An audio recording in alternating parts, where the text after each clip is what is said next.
It was very ridiculous because I know my colleagues, I know all of them, whether APC, PDP, whatever, under joint tax.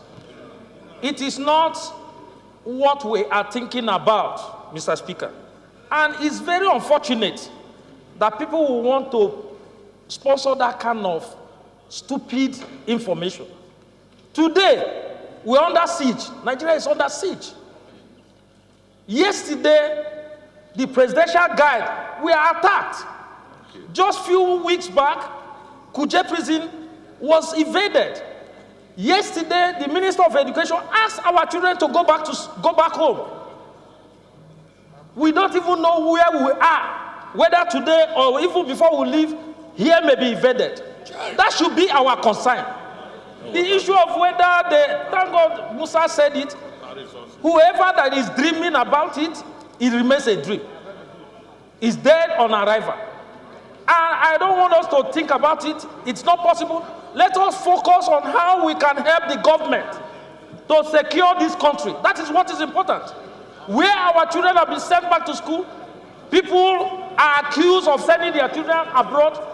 Tell me now why they cannot. When children are being asked to go back home, let me bring your attention. So, you are discussing security matter alongside this matter. If you want to come up with a motion on security,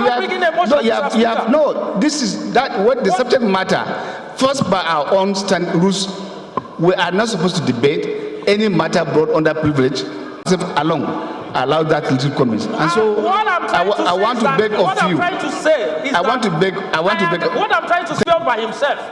Because the House should be more bothered about other things. Thank you. That has to do with insecurity. Thank you. In Nigeria. So, matter referred to committee. Please, I want to beg. A minute.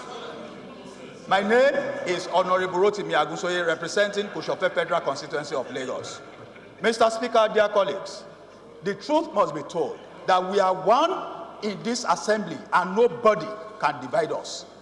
When Honorable Fulata was talking, I think I heard him when he said the bill on water was passed. That bill has never been passed. In this, maybe he said 8th assembly. If it is 8th assembly, I am sorry. In the 9th assembly, I said I am sorry. He did mention 8th assembly. Very good. And let me correct the information and put the question certainly right.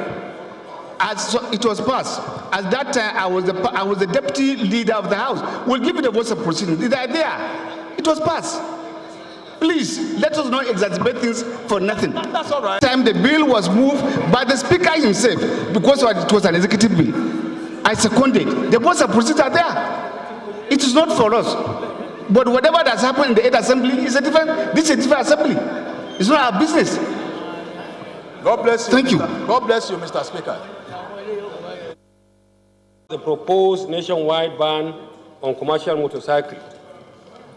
The House notes that the security and welfare of people shall be the primary purpose of government as clearly provided in Section 14, subsection 2B of the Constitution of the Federal Republic of Nigeria as amended 1999. Concerned that the activities of bandit and kidnapping across the country have subjected members of victims, families to serious psychological trauma, even as they are forced to part with their hard-earned money.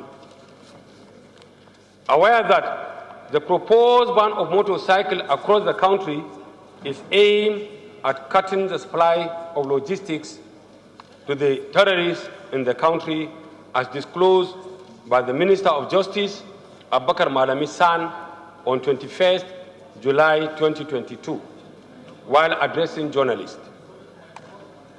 Cognizant that while banning commercial motorcycle operation across the country as a means of curtailing security challenges, the welfare and well-being of the citizenry should be considered foremost, as the federal government has not offered palliative measures to cushion the expected effect on the ban. Worried that the proposed ban on motorcycle operation will render millions of Nigerians jobless which could be catastrophic for a nation grappling with high unemployment and poverty rates. Also worried that the ban will inflict untold hardship on the generality of Nigerians, as it is a common means of transportation among the citizenry, and may provide the terrorists with a pool of desperate youth to rush him. Disturbed that the putting a size number of the population out of work will only aggravate the security challenges in the country. Commend the significant progress made by the federal government in tackling insecurity in the country as well as addressing corruption. Resolve, urge the federal government to halt the proposed nationwide ban on motorcycles and ensure that adequate palliative measures are put in place before such decisions are implemented. Also, urge the federal government to restrict the proposed ban to the local government areas where the mining activities or banditry terrorist activities take place. Third, mandate the Committee on Legislative Compliance to ensure compliance. I so move, Mr. Speaker, my honorable colleagues. Thank you. Honorable Mikey, appeal to government is that as they implement this policy, or if they are going to implement at all, is to look at those areas that are not vulnerable and do not have the potency of having any such resurgence in their community to allow them have. Because most of us, 90% of my community, even though 99%, this is the only means of communication.